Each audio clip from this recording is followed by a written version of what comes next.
Hai, Assalamualaikum. Hari ini kumpulan kami akan berkongsi sebuah kisah tentang riwayat hidup Siti Khadijah binti Khuwailid. Sayyidatina Siti Khadijah binti Khuwailid adalah seorang usahawan yang masyhur serta terkenal dengan kemuliaan budi dan kekayaan harta. Nama penuhnya adalah Siti Khadijah binti Khuwailid bin As'ad bin Abdul Uzza bin Qusay, anak perempuan kepada pasangan Khuwailid bin As'ad dan Fatimah binti Zaidah yang berasal daripada kabilah Bani As'ad dari suku kaum Quraisy. Dikatakan bapanya telah terbunuh dalam peperangan Fujar. Sebelum Siti Khadijah mengahwini Rasulullah, beliau telah mengahwini sebanyak 2 kali, iaitu perkahwinan pertamanya bersama Atik bin Abid dan mendapat 2 cahaya mata, iaitu Abdullah dan Jariyah.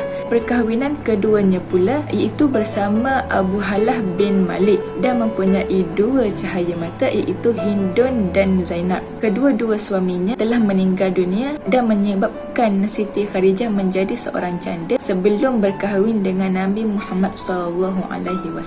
Begitupun dikatakan Siti Khadijah telah puas menolak lamaran daripada ramai lelaki Quraisy yang kaya, berdudukan tinggi dan berpengaruh besar di kota Mekah sebaik sahaja kematian suami keduanya itu. Namun apa yang jelas, Siti Khadijah pada mulanya hanya mengenali Nabi Muhammad pada nama sahaja. Akhirnya benar-benar jatuh hati kepada pemuda itu apabila mendengarkan segala kisah-kisah seperti yang diceritakan oleh hambanya Maisarah sebelum ini, iaitu tentang kepribadian baginda yang sangat mulia dan kebijaksanaan Nabi dalam menguruskan dan menjayakan misi dagang ke Syam. Siti Khadijah benar-benar telah jatuh hati dan terpikat kepada Nabi Muhammad SAW dan telah menyebabkan hatinya terbuka untuk mendirikan rumah tangga walaupun dengan seorang pemuda yang tidak mempunyai apa-apa.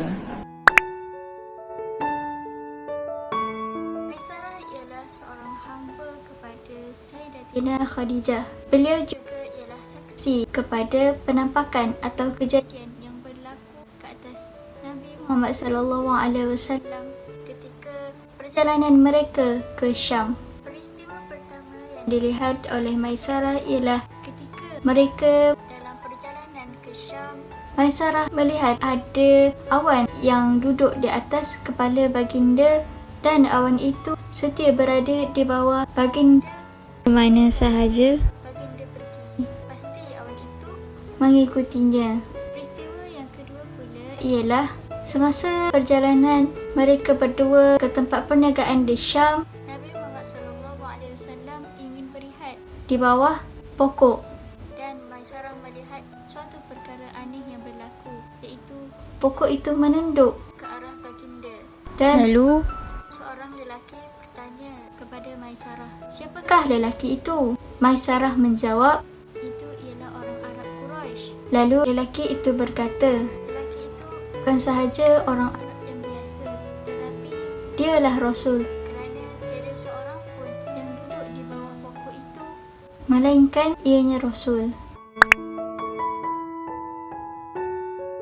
Seterusnya adalah pernikahan antara Sayyidatina Khadijah dengan Nabi Muhammad SAW. Pada mulanya, perkenalan Sayyidatina Khadijah dengan Nabi Muhammad SAW melalui perdagangan. Sayyidatina Khadijah sangat terkenal sebagai pedagang yang berjaya dan kaya raya. Suatu ketika, Nabi Muhammad telah bekerjasama dengan Sayyidatina Khadijah dalam perniagaan perdagangan. Nabi Muhammad menjalankan perniagaan dengan ditemani oleh seorang pembantu Sayyidatina Khadijah, iaitu Maisarah. Maisarah amat kagum dengan Nabi Muhammad kerana perniagaan yang dijalankan oleh baginda selalu menghasilkan keuntungan. Setelah kembali dari perjalanan perdagangan tersebut, lalu Maisarah menceritakan kepada Sayyidatina Khadijah tentang kekagumannya terhadap baginda SAW. Dia menceritakan bahawa Nabi Muhammad adalah seseorang yang sangat hebat. Berikutan cerita tersebut, Khadijah telah jatuh hati kepada baginda. Lalu Sayyidatina Khadijah telah melamar Nabi Muhammad SAW melalui orang tengah, iaitu Nafisah binti Umayyah. Lalu Nabi Muhammad pun menerima lamaran itu untuk menikahi Sayyidatina Khadijah dan pernikahan tersebut berlangsung. Pernikahan antara Sayyidatina Khadijah dan Nabi Muhammad dikurniai 2 orang anak lelaki dan 4 orang anak perempuan. Mereka adalah Abdullah, Al-Qasim, Zainab, Ruqayyah, Ummu Kalthum dan Fatimah.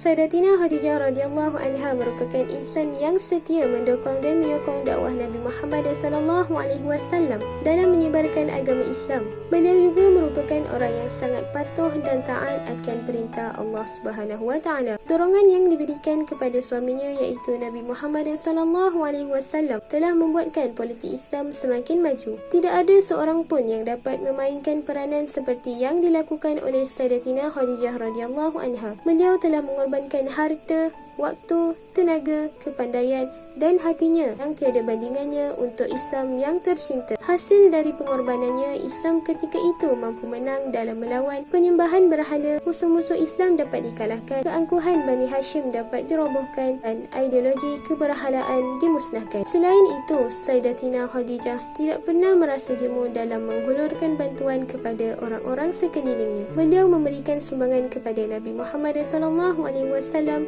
keluarganya dan orang-orang Muslim kerana Allah Subhanahu wa taala. Sayyidatina Khadijah radhiyallahu anha merupakan salah seorang tokoh utama yang membangunkan kemenangan Islam yang wajar dicontohi oleh setiap insan.